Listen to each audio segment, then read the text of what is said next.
Matt Smith writes, so quick question, what's the deal with the Tom Hardy Splinter Cell movie? I thought it was greenlit, then I heard nothing more.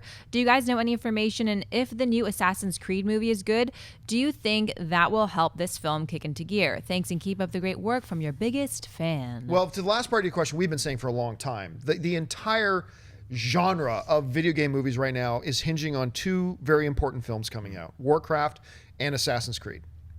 And we've said for a long time, if both of these films can come along and be really good, make some money at the box office, and critically at least go over well, they don't have to be like top 15 movies of the year. No, but as long as they go over well, the audiences respond, they make some money, you are going to see a huge resurgence. And you're like Splinter Cell amongst 50 other films are going to be like fast-tracked. I absolutely guarantee it. Now, as far as where is the status of Tom Hardy with this film right now, not much. There's been little to no movement on it at all. As a matter of fact, if you go to Tom Hardy's IMDb page, which is not gospel, by the way, it is listed as something that's in development, but it's not even listed on his actor filmography. Because, you know, they'll even put the films that they have, you know, in pre-production or whatever. It's not even on his filmography right now. So it's still something that I think that is on the books, but I don't think there's been any movement. And your question might be very accurate. They might be sitting back and waiting to see what happens with Warcraft and Assassin's Creed. They might be waiting for that and see what happens there. So, yeah, that's kind of where we're at right now. Mark, how do you see it? The last that I had heard of any news on it was at Comic-Con when they were talking about how it seemed like Doug Liman was attached to direct it, and then they wanted Tom Hardy, and Tom Hardy was interested in working with Doug Liman on this project, and they had a bunch of writers that were taking a pass at it. I think they already had 2 writers that had done scripts and done treatments. Then they had another guy that they wanted to come in and polish that up. So it seemed like they were keen on taking their time with this, partially because they want a great script and they want to do it right, and also, I agree with John, they want to see how Warcraft and how Assassin's Creed, and most importantly, how Ratchet and Clank does. Is it Clank or Crank?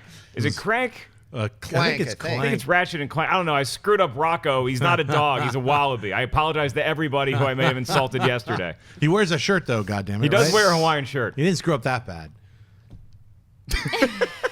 Splinter Cell? What's to say? So here's how things work. When you get a green light, that doesn't mean it's an automatic movie.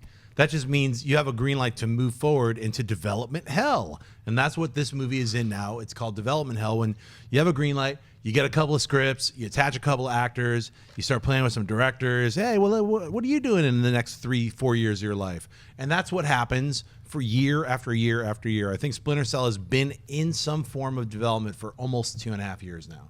It's like since they said, oh, it's going to become a movie like 3 or 4 years ago. Then they got Tom Hardy attached 2.5 years ago. So here we are 2.5 years later, nothing has happened. And nothing will happen, I guarantee you, for all of 2016. Because, yeah, they're going to wait for Warcraft. They're going to wait for Assassin's Creed. I mean, Tom Hardy's going to be shooting the next Mad Max before he shoots Splinter Cell, believe me. So, believe me, I'm bummed out. Splinter Cell is my game. I played every single version of it from beginning to end. I think it's a great game. Could it be a great film? I think so, yes.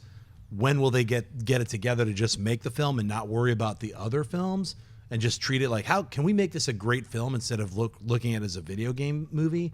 That's my only concern when people are looking to Warcraft or Assassin's Creed to, hopefully this will usher in video game movies. It's like, well, no, you should just try to make a great story out of any video game that you're adapting and not worry about these other films. Because believe me, Assassin's Creed could suck. It really could. I mean, absolutely could. It could, you know, I think Michael Fassbender is an incredible actor. I didn't like Macbeth, and I found mainly the reason I didn't like it is because the director didn't understand Shakespeare. He didn't understand how to direct the story. So, I don't know. I mean, Assassin's Creed can be a completely different story. It's time jumping and this and that. It's also going up against Rogue One, though, too. So if you're a studio and you're looking at receipts and you want to make sure this video game movies do well at the box office, that's a tough movie to go up against. Yeah, it's we'll see what happens, but maybe it's going to be I'd love to see an incredible Assassin's Creed, but Splinter Cell's a way off. Hey guys, if you like this clip, click here to watch the entire episode. Also, make sure you subscribe to our YouTube channel because it'll help you stay up to date with all the stuff we've got going on here at Collider.